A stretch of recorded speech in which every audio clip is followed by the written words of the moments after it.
My name is Chris Duncan, and this is the Heaving Bar. Scouts, attention! Ready, set, go!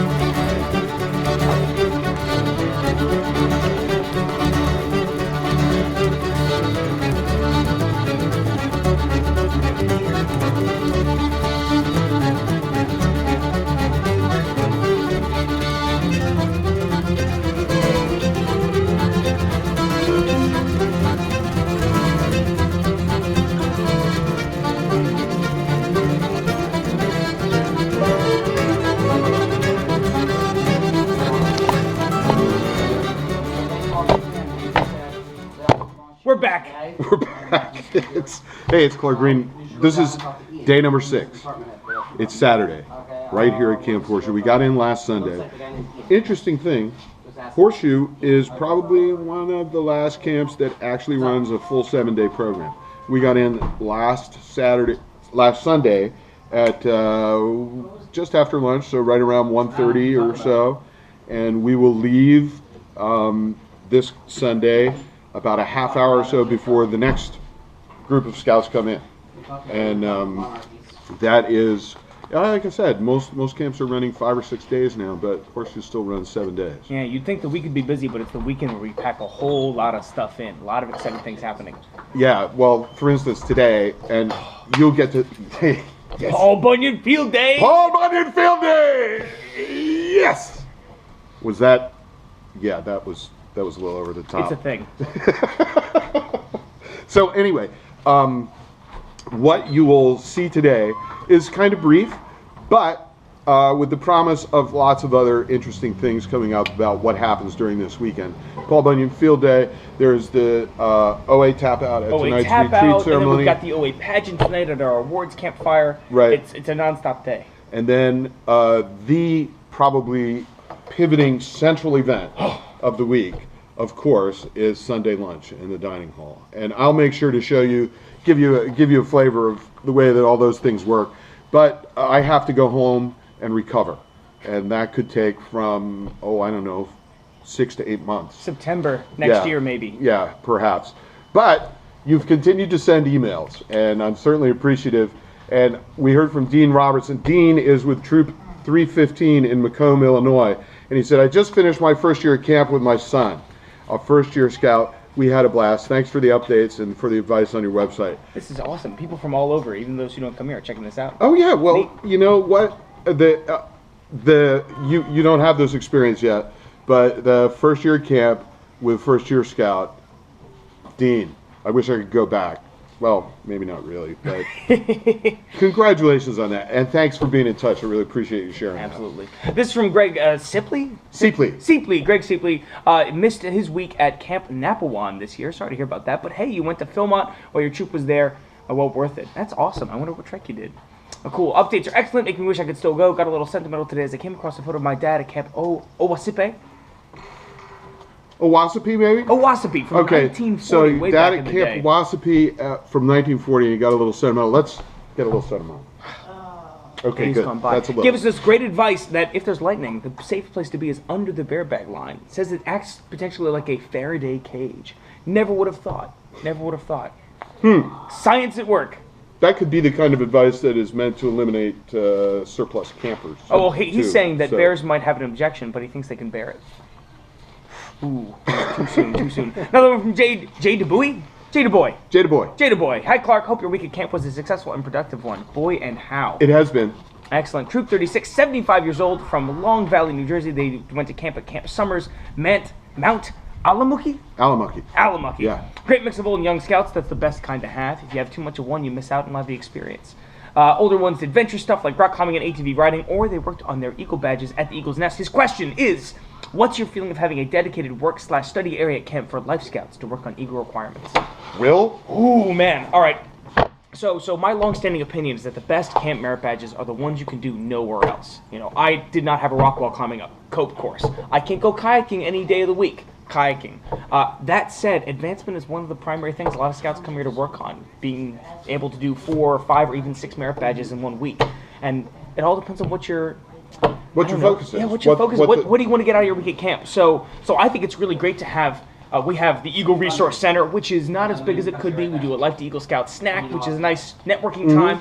I think that if you have counselors and if you tap into the troops, that's the best way to do it. I think the idea of an area is pretty neat, but I'd want the staff who could respond to it more than anything else. It doesn't matter where I am. It matters that I've got someone who has worked really hard on that Life to Eagle trail and can help me out on my same journey.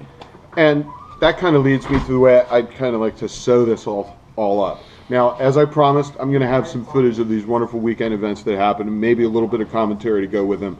But let's consider that this is the last time we'll be talking from Horseshoe in the context of the letters from summer camp. I want to take everything that we've talked about and everything that the people that you've met and the places that we've seen and the activities that we've looked at and the questions and the wonderful emails that we've answered down to a couple of points of very simple advice. You're, as a scouter, going to be involved in a decision about where to go to summer camp. And a lot of times the boys' opinions are going to weigh heavily into that, or they may be making the decision all on their own. And I am often asked, how do you make a decision about where to go to summer camp? Well, I'm going to tell you, there's a couple of things that are a little counterintuitive, but the place you go doesn't matter. It has absolutely nothing to do with the success of the time that you're going to spend at camp. What really matters is who's going to be there when you get there.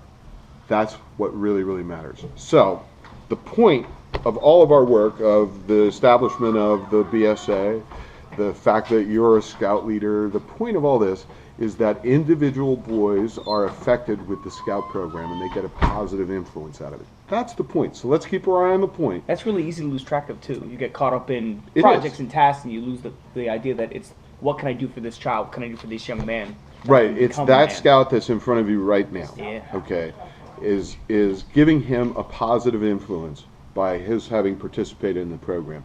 In order to make that happen, you've got to know your stuff, but whoever you're going to partner with to make that happen is the thing that most affects the choice that you're going to make about where you're going to spend summer camp. Because, you know, really, and Will, you and I have been talking about this week, this is the single week, this is where we have the greatest opportunity to achieve that aim.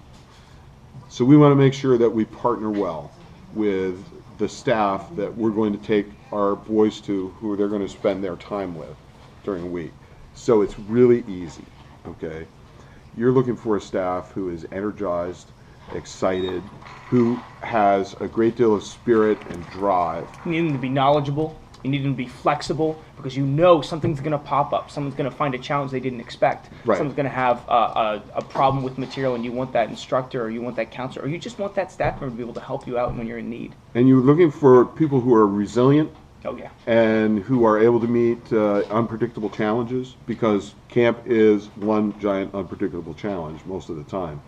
And so how do you figure out if a camp has a staff like that? Well, I'll tell you, it's not real easy. But if you start talking with other scouters in your area and you start asking specific questions about the staff at the different camps, you're going to be able to make that decision.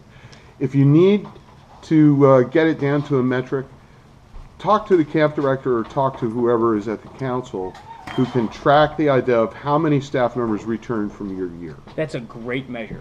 Because when you get staff members who are doing the same thing year after year after year and they keep coming back, there's got to be something good there. Particularly when you've got guys who are going off to college and they have to make the choice between, well, do I want to keep doing my summer camp job that I Right. love, I went here as a camper, or do I want to move on to the big world? That's a really good measure of how enticing that camp is. Not Well, only there's- for the scouts and the scouters, but for the program too. Yeah, but there's one other metric that affects that, and that is you want to feel at the average age of the staff. Now, I'm a wonderful person, and I'm really great to get along with, and I'm just, you know, He's the best. but when a boy comes to camp, he'd probably rather not spend a week being instructed or led by somebody my age, much closer to this guy's age and younger. So make sure those two things will give you some invitation, and the word on the street about the spirit of the staff and everything. If you're within traveling distance of Camp Horseshoe, I can recommend it very highly. That's certain. It's not the only camp like it. I'm sure there are many other camps out there with really great staffs and with the same kind of spirit and the sense of service and dedication to the interest of that individual scout. So don't be too driven by the facility and by all the whiz-bang elements that you see about a program and things like that. Look for that kind of staff. Doesn't matter what kind of toy you got. It only depends on what you do with it. That's true. That's true. Listen, I want to say one more time, I so appreciate all the folks who've been in touch. And if you got in touch and somehow you didn't hear your name read out or your email read out, it is totally my fault. Definitely. And all his fault. Yes. And I'll try and remedy that if it's at all possible, but I really do appreciate it. We've had a wonderful time at Camp Horseshoe this week. Thank you so much for checking in. And so, Jake, we're signing off. We're leaving camp. Aw, I had so much fun. Yeah, and thanks so much, Jake, for helping out with all of this. Oh yeah. So we're going to see you Next year, hopefully. next year. Excellent. Awesome. Great.